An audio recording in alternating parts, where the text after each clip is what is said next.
So you've got your boundaries set up as a freelancer, but your clients are stomping all over them. Ooh, just give me 2 minutes alone with them. I'll set them straight. After 40 plus freelance clients and 5 years of freelancing, I have learned all the do's and do not under any circumstances of maintaining boundaries as a freelancer. Maintaining boundaries is even more important than creating boundaries, because if you do not maintain them, you will slip and slide right back to working all hours, responding to things all the time, being completely exhausted and burnt out in your freelance career, and we do not want to have any of that. So in this video, let's talk about my top 3 strategies / lessons learned / tips for how to make sure you are actually honoring your boundaries as if they were your firstborn children. Hey, my name is Dea, freelancer, digital business manager, most recently entrepreneur, and as always, you can find sections on the play bar below if you want to skip to a certain part of the video. Your time is precious, so take what you need, and if you want to watch this on 2x, I will not be offended in the least. Okay, let's dive in. Quick caveat. If you haven't set up your 4 types of boundaries as a freelancer yet, you should watch the other video first and then come back here. I'll link the boundary video in the top right corner, so make sure you have those before you get into maintaining them. All right, here are the 3 strategies to ensure you're not playing a loosey-goosey with your boundaries as a freelancer. Number 1. Do not keep these boundaries secret. Not from clients, not from yourself. I can't tell you how many freelancers I have talked to where they're like, I have all these boundaries. I'm like, okay, and where are you telling clients about these boundaries? They're like, well, I mentioned it briefly, I think on a call once.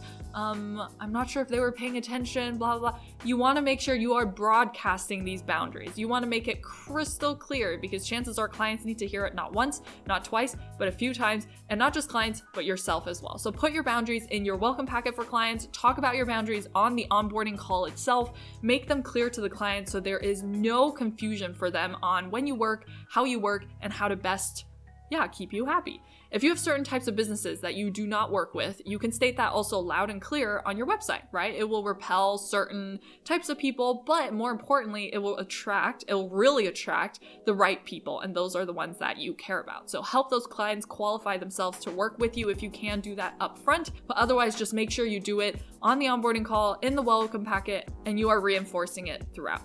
And most importantly, put your list of boundaries somewhere you can see them. Write them on a post-it note, tape it on your computer. I deserve to be treated and spoken to with respect. Write them on your whiteboard or add it as a note on your desktop. I will not respond to emails after 5 p.m., right? They're like mini mantras. The more you see them, the more you repeat them, the more real they become, the more you will actually stick to them in difficult times. We have a breach! If a client breaches a boundary, immediately address the breach and reinforce the boundary. This is one of my biggest lessons learned. It's just like when a client creeps on the scope of a project a little bit. By the way, I have a whole video on how to handle scope creep. I'll link if that's relevant for you. But if a client breaches a boundary, we do not want to let it stand. We shut it down. Any New Girl fans? Shut it down. You've drawn the line in the sand. They shall not pass. If you allow a boundary to be breached once, it will be breached again and again and again. Clients will not respect your boundaries if you do not reinforce them and respect them yourself. So when a client breaches that boundary, kindly refer them to your boundaries, redirect them. So as an example, if a client emails you on a Friday at 4:59 p.m., don't they love to do that, and says something like, hey, I need this thing done ASAP, latest by end of Saturday, you immediately say, not, hey, no problem, got it, right? You immediately say, hey, I'd love to help you with this. The earliest I'll be able to get to it is on Monday, as discussed in our onboarding call and in my welcome packet. I don't work past 5 p.m. on a Friday, nor do I work on weekends. This protects my energy and time so I can show up best for you during my work hours. Reinforced. Good job. Number 3, okay, we have to address the elephant in the room. A lot of times I talk to freelancers who are annoyed at having to work at 7 p.m. on a Monday or on the weekends, and I ask them, did you set up and communicate your boundaries? And they say, yeah. And I ask, okay, and the client agreed to them?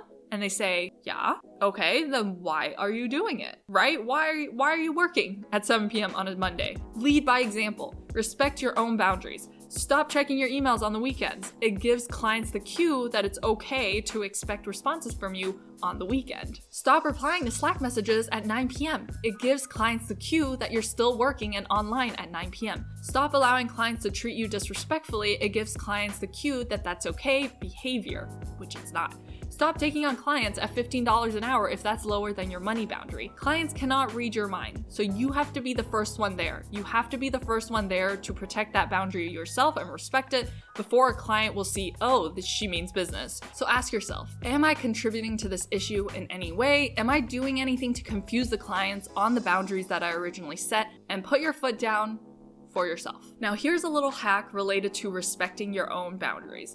Identify what triggers work mode for you and remove those triggers. So for example, for me, things that trigger work mode are things like my laptop, my work desk, my work email, my Slack app. And if I have all those things on, open, and available all the time, I end up in reactive work mode 24/7. So identify these work mode triggers that send you into almost like a work autopilot responding to emails like I did. And then I remove those triggers at 5 p.m. Monday to Friday, and I eliminate them entirely on weekends. I quit my mailbox app, I quit my Slack app, I don't have work emails on my phone, I don't even open my laptops on weekends if I can help it. This allows me to be properly checked out and make sure I don't do any of that like, oh, I'll just respond to that email really quick, no biggie. I'll just respond to that Slack message really fast, no biggie. Yes, biggie Dea, it begins the spiral to chaos.